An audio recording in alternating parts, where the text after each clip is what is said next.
बारिश में गरीब विधवा सहेली। शोभा, क्या हुआ? आज तुम खेलने क्यों नहीं आई? रिया, बाबा की तबीयत ठीक नहीं है, इसलिए आज मैं उनका ख्याल रख रही हूँ। तुमने अंकल को दवाई दी क्या? तुम तो जानती हो ना दवाई कितनी महंगी आती है, और बाबा के पास इतने पैसे नहीं है कि वो अपनी दवाई खरीद सके।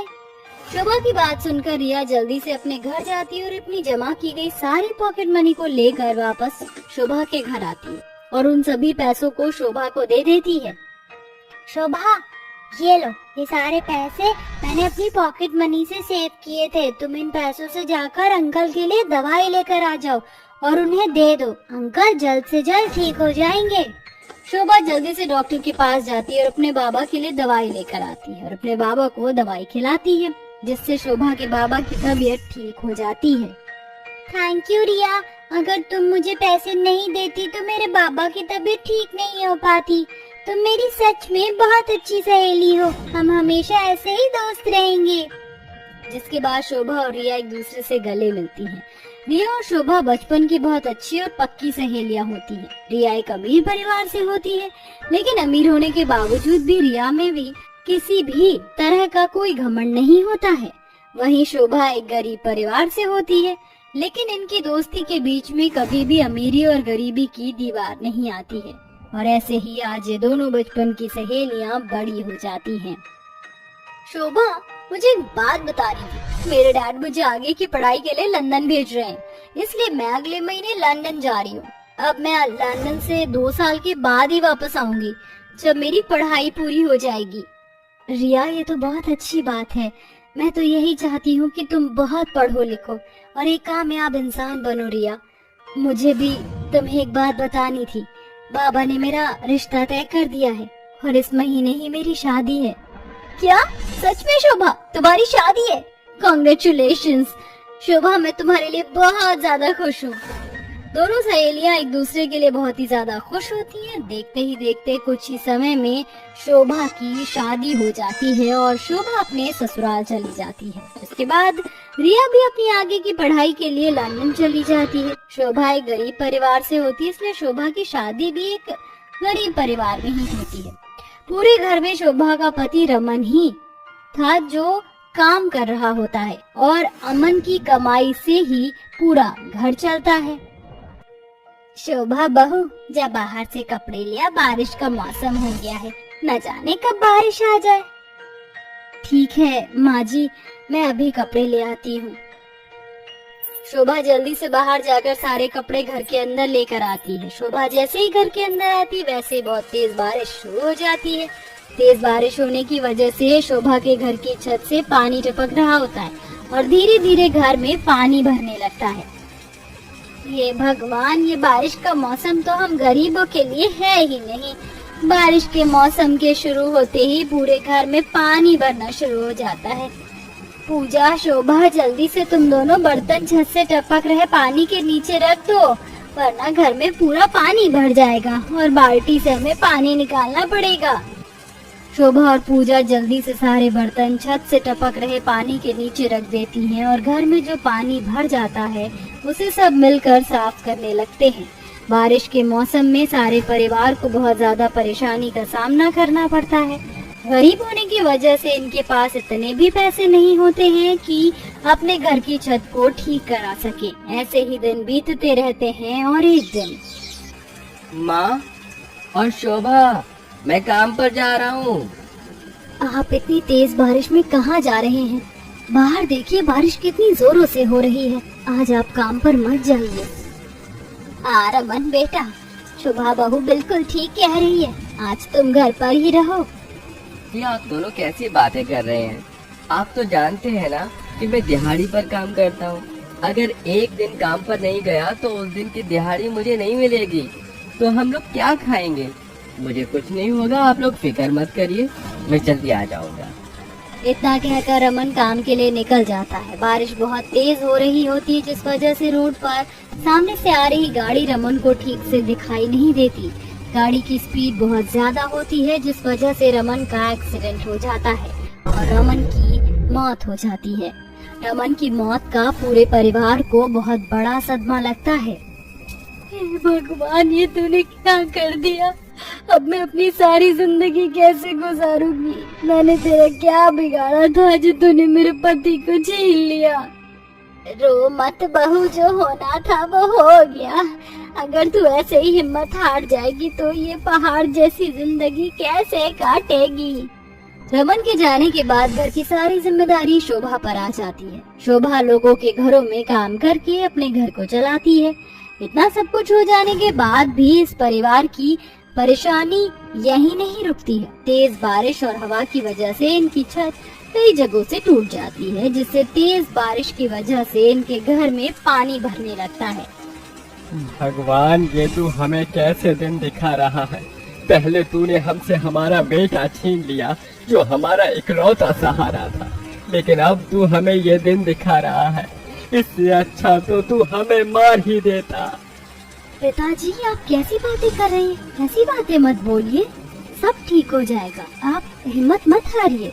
शोभा अपने ससुराल वालों को हिम्मत दे रही होती है कि तभी शोभा के घर के सामने एक बड़ी सी गाड़ी आकर रुकती है। इस बड़ी सी गाड़ी से उसकी बचपन की सहेली रिया उतरती है, जिसे देखकर शोभा बिल्कुल हैरान हो जाती है। रिया, तुम यहाँ? लेकिन तुम तो अपनी पढ़ाई के लिए लंदन गई हुई थी ना? हाँ शोभा, मैं लंदन गई थी और मेरी पढ़ाई भी पूरी हो चुकी है। इंडिया आते ही मैं सबसे पहले तुमसे मिलने आई हूँ। मैं कब से तुम्हारा घर ढूंढ रही थी। मैं बहुत खुश थी कि आज मैं इतने सालों बाद अपनी बचपन की सहेली से मिलूंगी, लेकिन तुम्हारी हालत देखकर तो मेरी सारी खुशी खत्म हो गई। रिया की बात सुनकर शोभा की आंखों में आंसू आ जाते हैं और वो उसे गले से लगाकर रोने लगती है। जिसके बाद शोभा सारी बातें रिया को बताती है, जिसे सुनकर रिया कहती है, तुम्हारे साथ इतना सब कुछ हो गया, लेकिन तुमने मुझे बताना एक बार भी गवारा नहीं समझा। अगर मैं लंदन नहीं जाती तो तुम्हारे साथ में कभी ऐसा कुछ नहीं होने देती। लेकिन अब तुम्हें फिक्र करने की कोई जरूरत नहीं है, मैं वापस आ गई हूँ ना। अब मैं तुम्हें और तुम्हारे ससुराल वालों को ऐसी परेशानी में और नहीं रहने दूंगी। इतना कहकर रिया शोभा को उसके ससुराल वालों को अपनी गाड़ी में बिठाकर अपने घर ले जाती है। रिया की तरह ही शोभा भी एक पढ़ी लिखी लड़की होती है, जिस वजह से रिया शोभा को अपने डैड की कंपनी में जॉब लगवा देती है। जॉब करने की वजह से धीरे धीरे शोभा की हालत ठीक हो जाती है और कुछ ही समय में शोभा अपना एक घर ले लेती है, जिस घर में शोभा और उसका परिवार खुशी खुशी रहता है। रिया, थैंक यू सो मच। अगर आज तुम ना होती तो मैं और मेरा परिवार उस बारिश में मर ही जाते। बेटा, तेरा बहुत बहुत शुक्रिया। तो हमारे लिए किसी फरिश्ते से कम नहीं है। भगवान तेरा हमेशा भला करे। आप लोग ये कैसी बातें कर रहे हैं? आंटी, आप मेरी माँ की उम्र की हैं और एक बेटी कभी भी अपनी माँ को किसी परेशानी में नहीं देख सकती है। आप लोग मेरा भी एक परिवार है और तुम तो मेरी बचपन की सहेली हो। मैंने तुम्हें सहेली से ज्यादा अपनी बहन माना। तुम्हें मुझे थैंक यू बोलने की कोई जरूरत नहीं है। रिया की बात सुनकर शोभा के ससुराल वालों और शोभा की आंखों में आंसू आ जाते हैं, जिसके बाद शोभा और रिया आपस में गले मिलते हैं। शोभा जॉब करके अपने ससुराल वालों का अच्छे से ध्यान रखती है और अब शोभा और रिया भी पहले की तरह ही साथ में रहते हैं। सुमित्रा जी, चाय बनी कि नहीं भाई? ये लो तुम्हारी चाय। क्या बात है सुमित्रा जी, इतने गुस्से में क्यों लग रही हो? देखो जी, अब मुझसे ये घर के काम नहीं होते। अरे 55 की हो गई हूँ मैं, फिर भी रोज मुझे ही रोटियां पकानी पड़ती है। अब बस मैं अपने बेटे रणवीर की शादी करूँगी। सुमित्रा देवी बिना किसी देरी के पंडित जी को घर बुलाती है। लीजिए सुमित्रा जी, आ गया। लड़कियों की फोटो साथ लाया हूँ, देख लीजिए। पंडित जी, ये सारी लड़कियां तो मॉडर्न है। मुझे अपने बेटे के लिए गांव की कोई देसी टाइप की लड़की चाहिए। ये सुनकर पंडित घर जोड़े राम सर खुजाते हुए कहते हैं, सुमित्रा बहन, आप दिल्ली की होकर गांव की लड़की को बहू क्यों बनाना चाहती हैं? आप नहीं समझेंगे पंडित जी, ये शहर की लड़कियां एक नंबर की चालू होती हैं, आते ही घर तोड़ देती हैं। इसलिए अब आप कोई भी तिगड़म लगाइए और मेरे बेटे के लिए ऐसी बहू ढूंढिए। जी अच्छा। अगले दिन पंडित जी सुमित्रा को गुड्डन की तस्वीर दिखाते हैं। गुड्डन सुमित्रा को पसंद आ जाती है, जिसके बाद वो उसे बहू बनाकर ससुराल में ले आती है। गुड्डन बहू, इस कलश को गिराकर गृह प्रवेश करके अंदर आ जाओ। जी माँ जी। Welcome to our Daya family Guddan भाभी। रणवीर बेटा, बहू को कमरे में ले जा। Let's go Guddan. गुड्डन अपने पति रणवीर के साथ कमरे में चली आती है। अगली सुबह बहू नहा धो कर किचन में आती है। आ गई गुड्डन बहू, ये खाने की लिस्ट है जो तुझे अपनी पहली रसोई में बनाना है। खाने की लंबी चौड़ी लिस्ट देखकर गुड्डन बेधड़क बोलती है, माँ जी ये हमसे ना होगा, हम गुड्डन हैं, गुड्डन, हलवाई नहीं। देखो गुड्डन, मैं तुम्हें इसलिए इस घर की बहू बनाकर नहीं लाई कि तुम ना कहो। चुपचाप खाना बनाओ और हाँ, मुझे माँ जी नहीं मम्मी जी कहना। जी माँ जी, हमरा माने मम्मी जी। बेचारी गुड्डन कई घंटों तक गर्मी में पसीना बहाकर खाना बनाकर सभी को परोसती है। अरे वाह बहू, क्या स्वादिष्ट खाना बनाया है। You are right, Daddy. That's great, Guddan भाभी, आपके हाथ में तो जादू है। सभी बहू के बनाए खाने की जमकर तारीफ करते हैं और सारा खाना खा जाते हैं और अपने अपने कमरे में चले जाते हैं।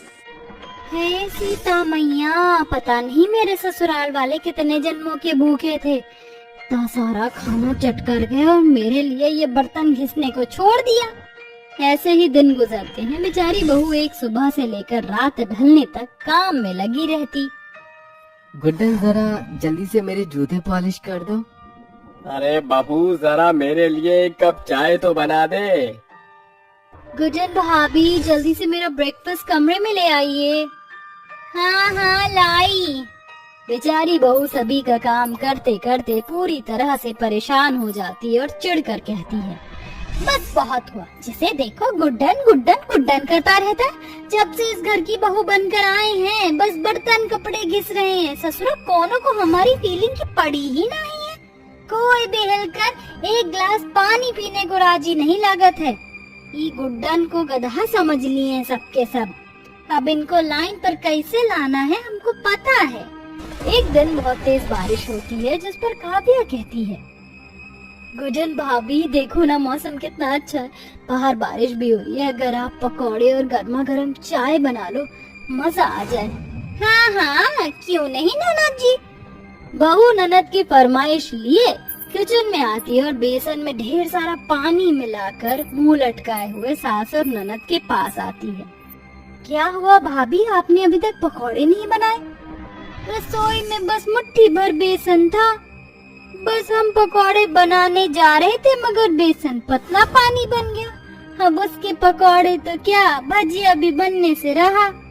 ऐसा बोलते हुए बहू जोर जोर से रोने की नौटंकी करने लगती है। हाय मेरे बेसन। कोई बात नहीं गुड्डन भाभी, इट्स ओके। बहू बड़ी ही चालाकी से घोटाला करती है। अगली सुबह, बहू जरा मेरे लिए एक कप चाय तो बना दे, मलाई मार के।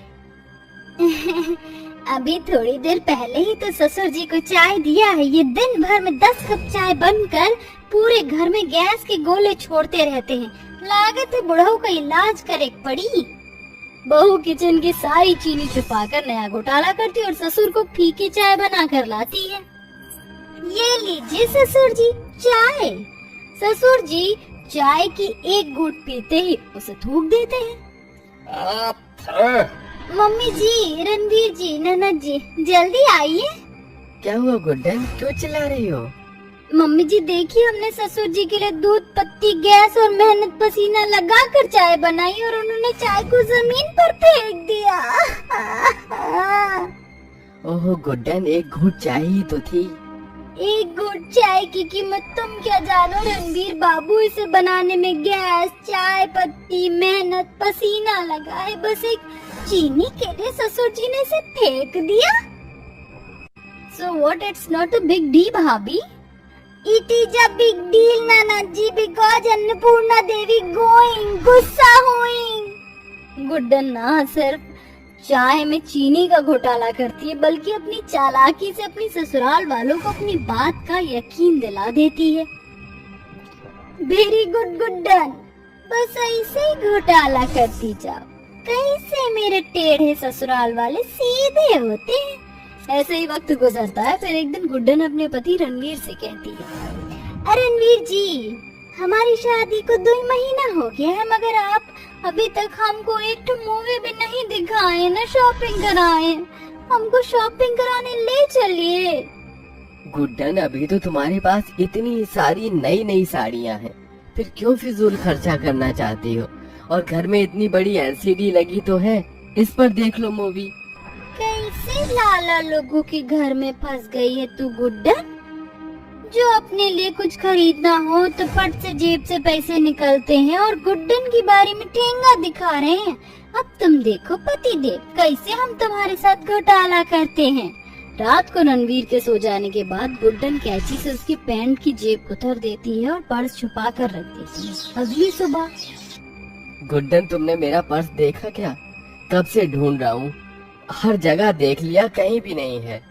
ये सुनकर गुड्डन अपनी चालाकी दिखाते हुए सर पकड़कर रोना पीटना शुरू कर देती है। हे राम जी, पता नहीं कौन चोर हमरे घर में घोटाला कर दिया।